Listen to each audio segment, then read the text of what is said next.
Hello and welcome. I'm Tom Bowley, Chief Market Strategist at EarningsBeats.com. It's a pleasure to be with you all again this week. A lot has happened over the last week and especially over the last few weeks. Yesterday, we got the Fed minutes out. The market seemed to like it because it was pointing to a likely Fed rate cut come September. I would just throw in, maybe a couple of cautious comments here. Remember, the Fed minutes were as of the time the Fed meeting took place, which was back on July 31st. That's when we got the latest policy announcement. And a lot has transpired since then. I mean, think about it. This morning, for the third consecutive week, we saw initial jobless claims come in below expectations. Remember, that was a problem heading into the meeting, that they were starting to rise and potentially sending the unemployment rate higher. We saw on the jobs report that came out after that meeting with the Fed, on the jobs report, the unemployment rate did shoot up 2 percentage points, or 0.2 of a percentage point. So we went from 4.1 to 4.3%. Anyhow, some of the economic news that's come out since then is a little bit different. We've seen, again, initial jobless claims come in below expectations. We've seen retail sales come in well above expectations. We've had a couple of other economic reports that have come in better than expected. This morning, we saw existing home sales come in better than expected. And then you've also got the July CPI that came out and showed that it was right in line with expectations, consensus estimates. And in the past, inflation had been coming in a little bit below expectations. So my question is, how is the Fed going to interpret all this new data? Because they're still data dependent. They're still looking at the data. They haven't made any decisions. If you recall, coming out of the meeting, they were saying a rate cut in September was on the table, but they weren't exactly saying it was likely. Now the Fed meeting, the minutes are suggesting that they talked about it being likely, but that was before all these different economic reports came out. So anyhow, I'm not quite sure what's going to happen. We're going to get the Jackson Hole speech from Fed Chief Powell tomorrow on Friday. That's scheduled for 10 a.m. Eastern. I'll show you a chart from 2 years ago from the same location, Jackson Hole, where the market completely turned on a dime based on this speech. So I don't think the market is out of the woods here, is my bottom line. But anyway, let's go in and take a look at some of the charts. These first four charts I'm going to show you really haven't changed a whole lot. They're weekly charts of our major indices and the fact that we still have negative divergences sitting out there. So from a little bit longer perspective, this move to the upside has been a little bit maybe dated. Maybe we need a little bit of a pullback. We saw it back at the beginning of August, but then we rallied. We're right back up near highs. Might we see another pullback? I don't know, but we're threatening reversing today, putting in a reversing candle today on the daily chart after putting in higher lows on the S&P 500 for the last 12 consecutive days. So it's going to be a little interesting here, not just today, but then with the Jackson Hole speech tomorrow and as we move toward that Fed meeting in September. Here's the Dow Jones. Here's your weekly chart. Higher prices, lower PPO. I mean, you're going to see it on all of these. Here's the S&P 500. Higher prices, lower PPO. And we did see some weakness, but only the Nasdaq 100 actually saw a 50-week SMA test, which is what I look for after these negative divergences print. So here you can see S&P, we did go down below the 20, never got to the 50.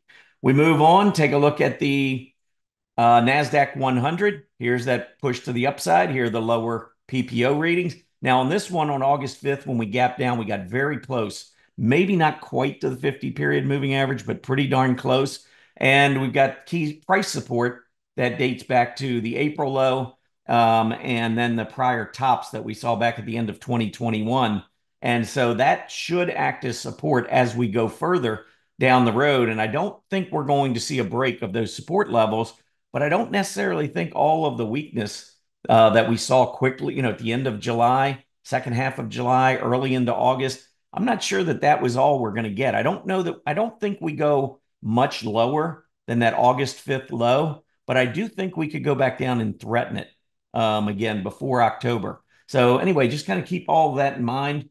The last index I wanted to show you was the Russell 2000. This is the IWM that tracks those small cap stocks. And we can see maybe a little bit less of a negative divergence, but still coming off the recent highs, you can see it's mostly been just flat to sideways. The big problem with the IWM, of course, in terms of a negative divergence on the weekly chart, is you got to actually have a trend up for a period of time before you can show momentum issues. And I just don't think, we saw a lot of sideways action on the IWM. And then we moved up, made a nice move up to about that 225 area. We still got some work to do to get back there. And then, of course, to get to the highs that we saw back in November of 2021. So I think IWM is just more sideways consolidation, which means it's not quite out of the woods as well. But we have those negative divergences elsewhere that we need to be aware of. All right, last Thursday, I showed this chart. I want to show it again. I just want to make sure everybody sees this because this goes back to history of how the S&P 500 has performed during various periods of the year. So I've broken down each calendar quarter by the first half of the quarter and the second half of the quarter. So just for instance, Q1, the first half is represented by January 1st to February 15th. The second half will be February 16th to March 31st. So each half of a calendar quarter is broken down. And look at the annualized returns. And again, this dates back to 1950. We're talking about almost 75 years worth of data. And the couple things that I see from this when I look at it is, number one, during quarters 1 through 3, the best action in the market takes place in the first half of the quarters. And that makes sense to me because that's when you get the majority of earnings reports and you get that buy-in, that pre-earnings move to the upside. So earnings season doesn't really kick off until about the second week of each calendar quarter. So we're talking, January 15th, April 15th, and so on. So from that period, the pre-earnings run up through earnings, which generally most of them are over by about the midpoint of a quarter, which would be in the first quarter, February 15th. Most of the big companies have reported by then.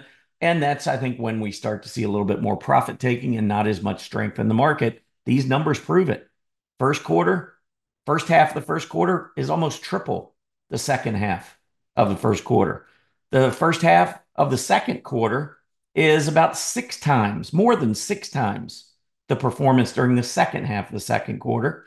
Move into the third quarter, and the first half, July 1st to August 15th, we averaged our annualized returns almost 10%. Look at the second half, which we just started, August 16th to September 30th, minus 5.18%. It's the only half quarter that's negative, going back to 1950. That's a lot of days.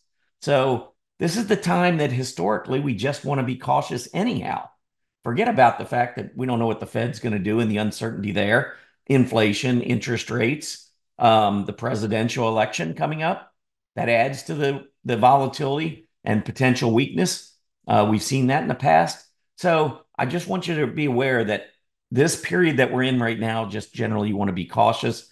And then, of course, in the fourth quarter, both halves are strong. The fourth quarter is the best quarter of the year. So that we have to look forward to, but we kind of need a bridge to get there. All right. I want to talk about the S&P 500 versus the VIX. So you can see the VIX back at the end of July, early August, especially early August after the Fed meeting, that huge gap down on August the 5th. The VIX spiked up. Our highest close was a little over 38. But remember, we were up like 65 during the day on Monday, August 5th. So huge spike in the VIX. Anytime we break above 20 in the VIX, that signals caution to me. Now, since then, we've seen the VIX drop back down and go back down below 17, which is a bullish sign. But I do want to point you all to a video that I just did. It's a fresh video. Did it over at EarningsBeats on our channel there on YouTube. If you go over there, it is the title is Bear Market. Always watch the VIX. And so what I did there is went back during all the previous bear markets since the VIX, since that index has been calculated, which was back, I think, around 1990, 1991. And we took a look at the VIX relative to the S&P 500 and what you can expect, what you shouldn't expect, and when is the coast clear. according to the VIX, which is a sentiment indicator.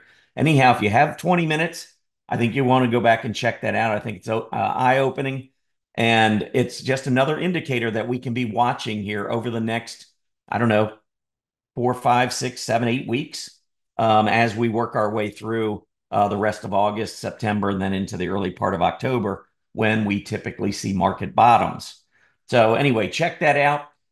If you are on your mobile device, you've got a slide right now. Just simply scan that QR code. It'll take you right to this page. And also in the description of today's video, there will be a link to this VIX video that I did as well. Also, while you're there and checking out the video, please subscribe. Like the video if you do. Hopefully you will. And then subscribe to our channel. We certainly appreciate that. It'll help us with our YouTube algorithms over at EarningsBeats.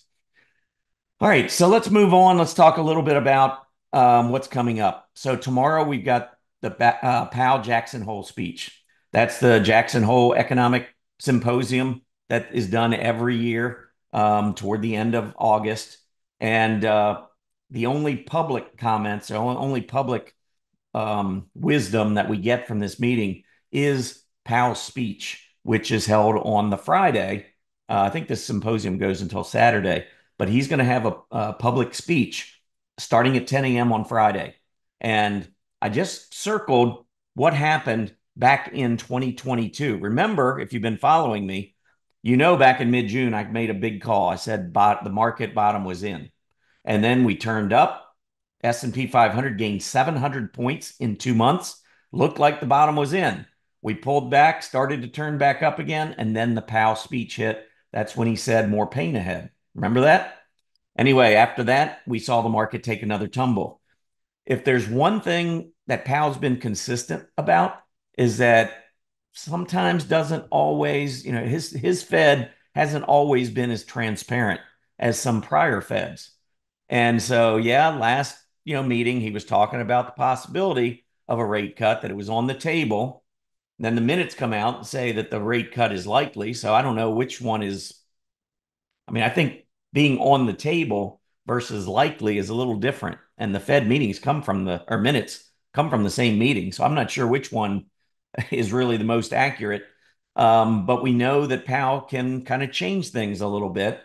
He could start off saying, yep, we need to still see more sustainability and believability that inflation is no longer a problem, because the last CPI report that came in suggested that it was in line. It wasn't better than expected like the previous ones had been.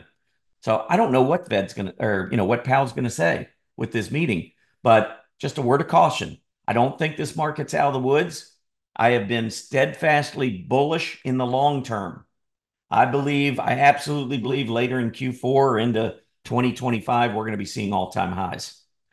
Between now and October, short term, next 1 to 2 months, I think it's going to be volatile. And I think there will be some periods of selling as nervousness grows, either about interest rates or inflation, or maybe the presidential election.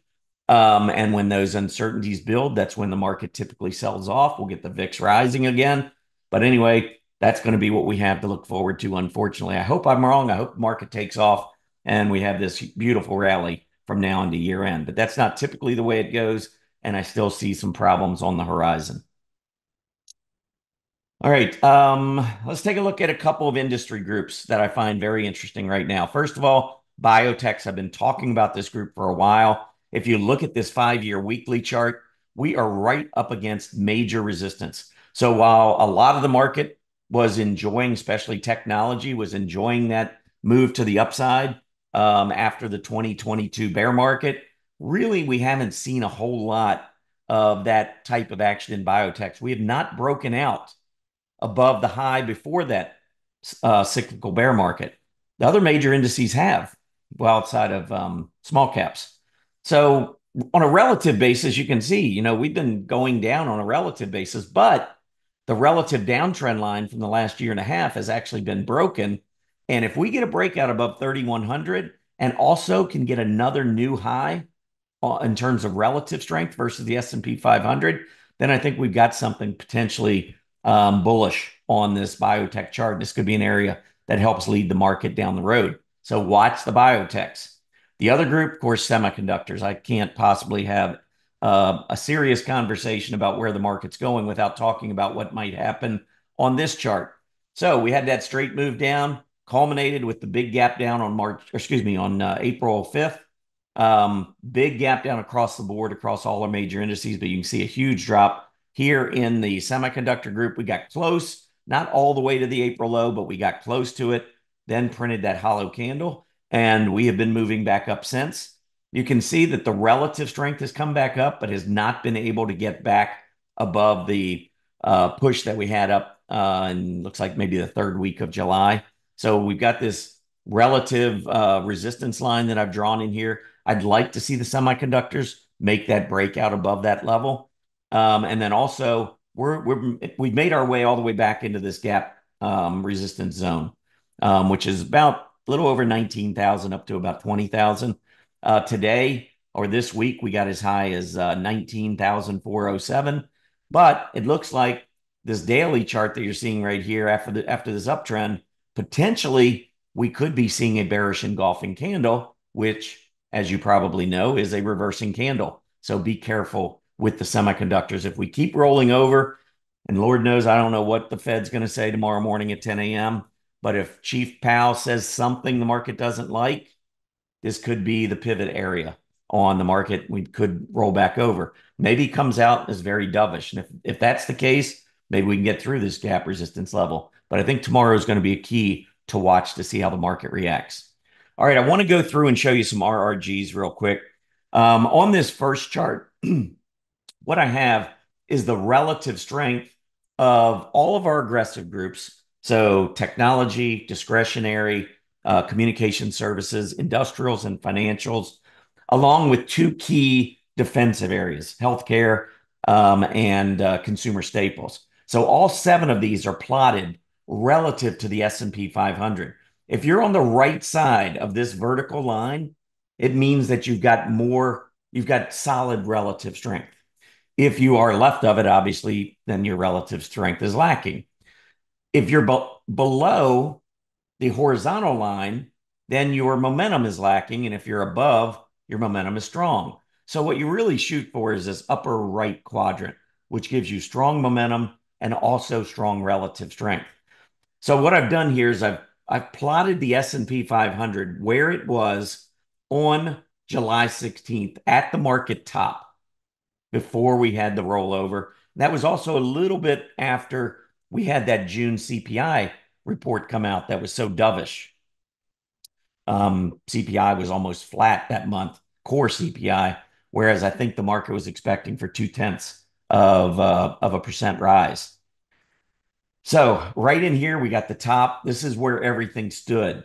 Now, the next thing I'm going to show you is where we were at the bottom and then also where we are now. So let's take a look at where we are. Well, first, you can see discretionary and technology leading up to that top. We still had strength there, but you can see industrials and financials both gaining ground and moving toward that leading. Momentum was building. It's above that horizontal line. So good improving momentum. And now we're looking for relative strength. That's where we were when the market topped. Now, if we move on, this is where we were on August 5th. That was the low point. And now what was leading on the way down? Well, you expect defensive groups to lead. XLP and the XLB were both over there. But we also had value-oriented aggressive areas, which are industrials and financials. So the market, while it was going down, we were still seeing strength in some key areas that we want to see rotation moving into. So it wasn't just a sell-off of all aggressive areas. Of course, technology got hit hard.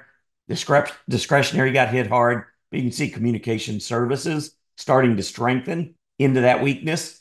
And then also, like I said, XLI, XLF doing better. But where are we now as of today? And we can even, I'll give you the update. And this is where we are right now.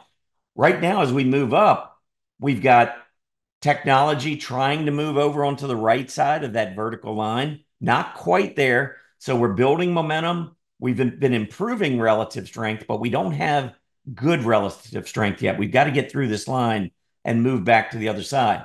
So I'm talking about this being a critical point. I would really watch XLK to see how it reacts to whatever Fed Chief Powell has to say on Friday. Because if it doesn't like it and all of a sudden starts to turn back around and move lower, that to me would be very bearish action. We want to see technology continue to perform well. That's 32% of the S&P 500. Why wouldn't we?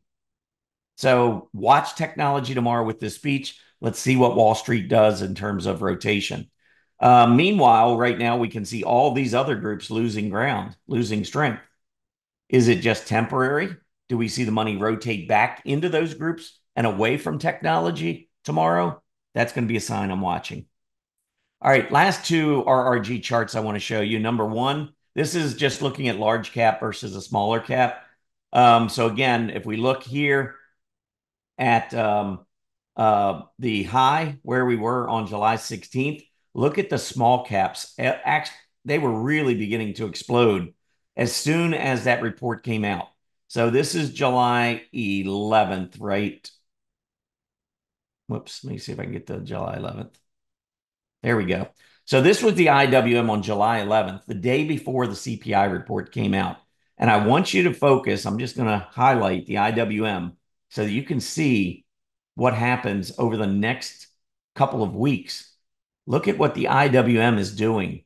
Once that came out, once it came out that the Fed was talking about, or that, once the CPI report came out and suggested that the Fed, now has room to begin cutting rates. I mean, inflation, that report was awesome. Wall Street started expecting rate cuts. That's why the IWM absolutely soared after that CPI report. But then notice when we got to July 31st, this was the day the Fed met, or actually it was the second day that the Fed had met. And it was also the day that we got the announcement that the Fed wasn't changing. They didn't cut. And they just said it would be on the table basically for the next Fed meeting. Market didn't like it. Look at what happened to the IWM as we moved forward. Absolutely just fell apart. And even as the market rebounded, the relative weakness in the IWM was very apparent.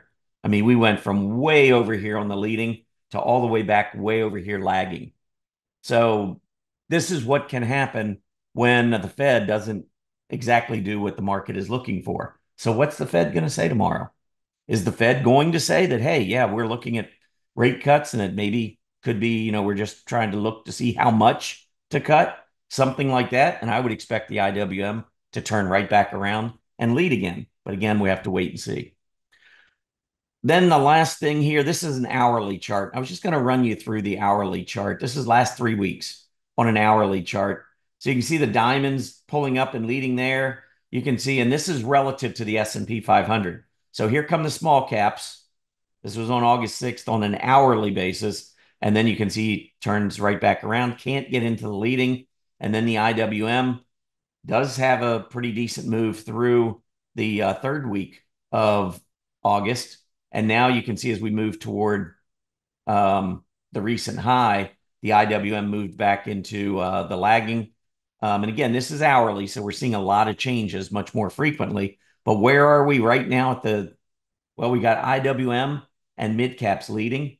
QQQ is now in the weakening, kind of pulling back a little bit. But this is showing, these longer tails are showing quite a bit of momentum in this area, whereas QQQ is just sitting here, not really showing much of anything on a relative basis. So what happens tomorrow? I think you can look at this chart again and see.